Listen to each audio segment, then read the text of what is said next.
आरोही coaching centre 770। यह संख्या पद्धति पर जो आधारित प्रश्न है और यह प्रश्न जो है देखिए अच्छा सवाल है, इसको मेहनत से आप लोग समझिए।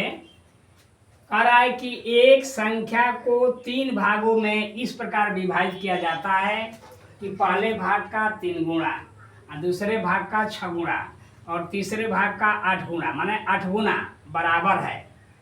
यदि पहला भाग 1600 है तो तीसरा भाग ज्ञात करना है। सबसे पहले संख्या नहीं मालूम है कि मान लिया कि वह संख्या x है, ऐसे लिखेंगे कि मान लिया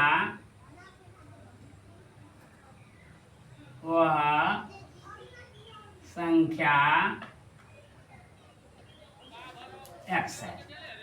तो कह रहा है कि एक संख्या के 3 भागों में बांटना है कि विभाजित के पहले भाग का 3 गुना। तो लिखेंगे कि प्रश्नानुसार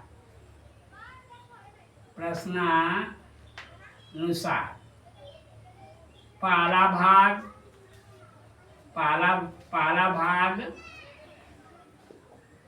का 3 गुना, यानी इसमें 3 से गुणा कर देंगे हम, और बराबर दूसरा भाग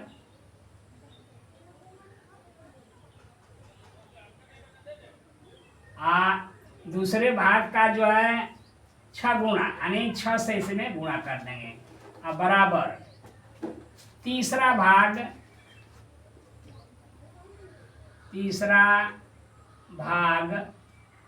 और तीसरे भाग का 8 गुना, यानी इसमें क्या करें कि 8 से गुणा करिए।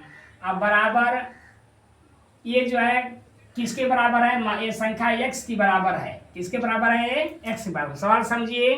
कह रहा है कि एक संख्या को 3 भागों में बांटा गया है। पहले भाग का जो है 3 गुना, दूसरे भाग का 6 गुना और तीसरे भाग का 8 गुना। ये किसके बराबर है? x के बराबर है। तो कह रहा है कि तीसरा भाग ज्ञात करिए।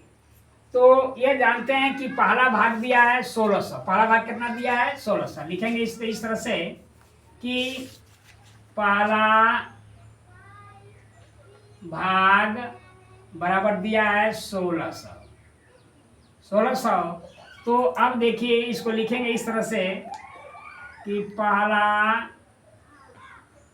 भाग गुणते में क्या हो जाएगा 3, अब बराबर हो जाएगा कितने के बराबर हो जाएगा आपका? ये x के बराबर हो जाएगा। कितने के बराबर हो जाएगा? x के। तो अब इसको ऐसे लिख लेंगे कि पहला भाग बराबर है 3 का गुणा है तो x बाई क्या हो जाएगा 3। इसको ऐसे भी लिख सकते हैं कि x बाई 3 अब बराबर हो जाएगा पहला भाग। क्या हो जाएगा?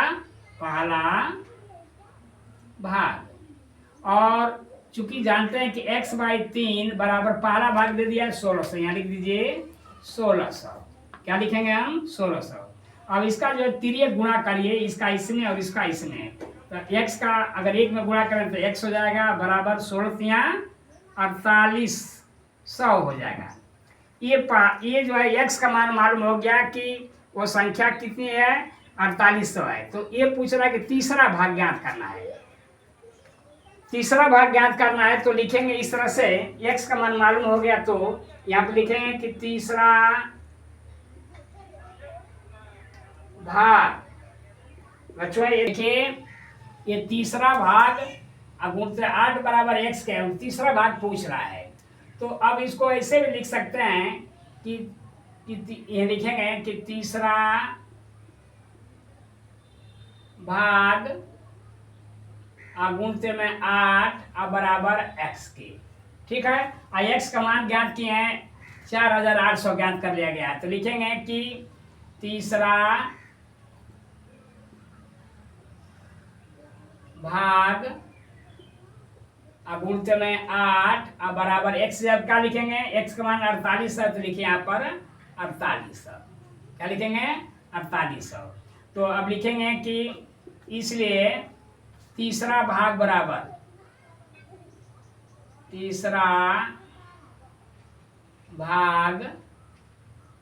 हो जाएगा 4800 अब बटा में क्या हो जाएगा? 8 हो जाएगा। 8 छक क्या हो जाएगा? 48। ये आपका भाग देंगे आपको इसमें तो कितना हो जाएगा 600।